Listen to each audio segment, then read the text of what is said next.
This is Bloomberg Markets. I'm Matt Miller with Amber Kanwar. Now, it's the most comprehensive overhaul of bank capital rules in years. U.S. regulators unveiled a plan that would force the biggest banks in the U.S. to increase capital by 19%. Kevin Frommer joins us now, CEO of the Financial Services Forum, which advises, I guess, these banks, Kevin, are your members. So tell us the reaction. Well, first of all, Matt, thanks for having me. I think I should start with repeating what you just said, because it's very important. Increasing capital requirements by at least 20% for the largest institutions. This is something that the Fed, the OCC, and the FDIC have voted on today, and it will significantly increase, we believe, costs that apply to services and lending that American families and businesses rely upon. That 20% increase, which could be understating the actual impact of the largest institutions, comes at a time when the industry has never been better capitalized, and that's been established by stress tests, real-life stress tests, as well as the Fed-run stress tests, multiple stress tests over the years. Capital levels have increased by a level of 3 since the crisis, since the global crisis and the recession. So there's no justification for large increases in capital for these institutions right now. And we think that policymakers are going to have to take a really hard look at this proposal to examine the costs. I think we've seen the banking system perform very, very well over time. They have, but haven't these banks, and if I'm not mistaken, I think you represent the 8 biggest banks, right? They've been huge recipients of deposit flows after the collapse of SVB and others. So they have done very well, as we've seen in the most recent earnings reports. They've done very well because they're strong institutions.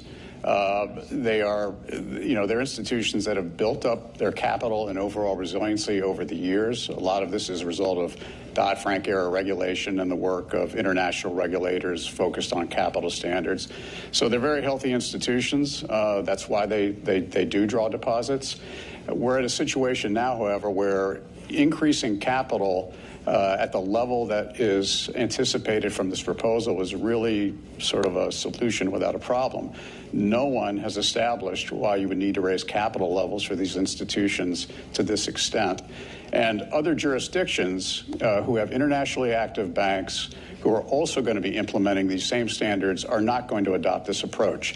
They are going to ensure that the Basel standards are met, but not in a way that significantly raises capital requirements. So again, the U.S. as a policy has decided to be super equivalent with respect to these international standards. And it looks as if we're going to go beyond the capital required to meet the standards. We're going to be above and beyond where our peers are in the European Union in particular. And there's no reason for that right now. Well, this is not just happening in a vacuum. This is happening after we got the first, banking collapse that we'd seen since the financial crisis. And while your argument is that ultimately this is going to raise the cost for Main Street, I guess part of the purpose is to make sure that if there is yet another stumbling block, whether with respect to these companies' balance sheets or the economy, that Main Street is not on the hook for it. Well, large institutions and their capital adequacy and the Basel standard itself has nothing to do with the situation in March involving Silicon Valley Bank or Signature Bank.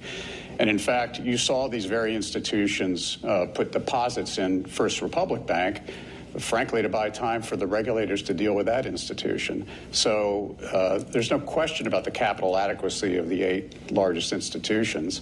And the banking system as a whole, I think, is well capitalized as well. You mentioned that this might hurt competitiveness. There are hundreds, thousands of banks out there. How does this hurt competitiveness? Well, again, we have standards that have been agreed by the Basel Committee.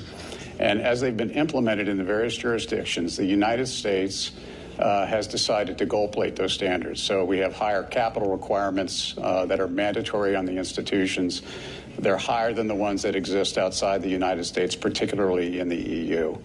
The proposal that we see today is going to expand that differential. It's going to expand the disparity between very, very large U.S. institutions and their peers on the other side of the pond, same activities, same types of risks, but different capital requirements.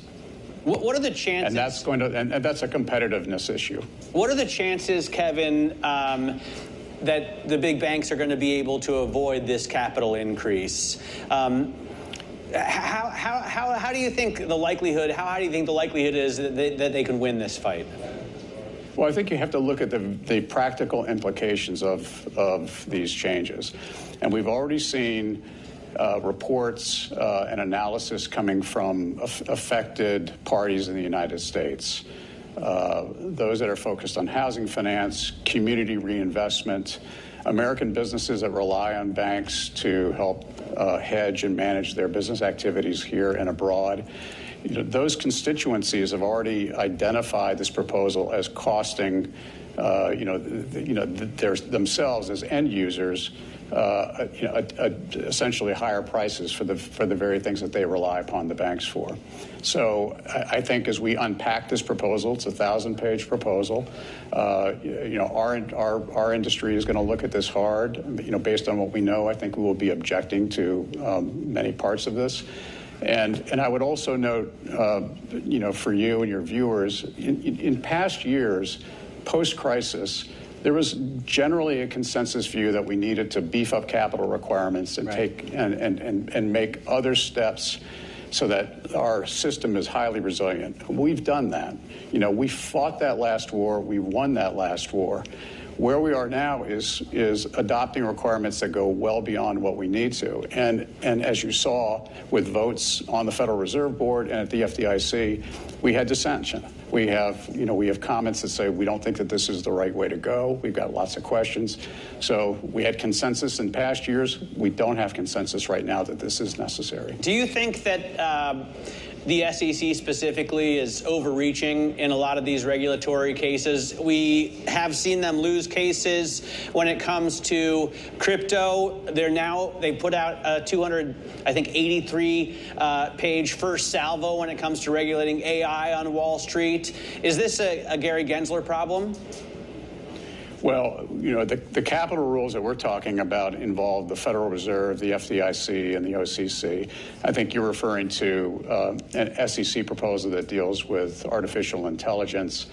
And, our institutions, the largest institutions in particular, have an excellent track record of understanding and identifying the risks associated with innovation and technology, mitigating those risks, or not conducting those activities if they're deemed to be too high risk. And of course, they're highly supervised along the way. I just see, and you can throw the FTC in there in terms of flexing regulatory muscle, that Wall Street is doing a lot of this. And I think we'll probably have to have you on again, Kevin, to address some of the broader issues, because compliance costs certainly are going to be a big part of it as well as capital. Kevin Fromer there is the CEO of the Financial Services Forum, a lobbying group that represents the 8 largest banks. Amber, it's been interesting. The markets continue to rally, and we'll continue to watch them with Romaine Bostick up next.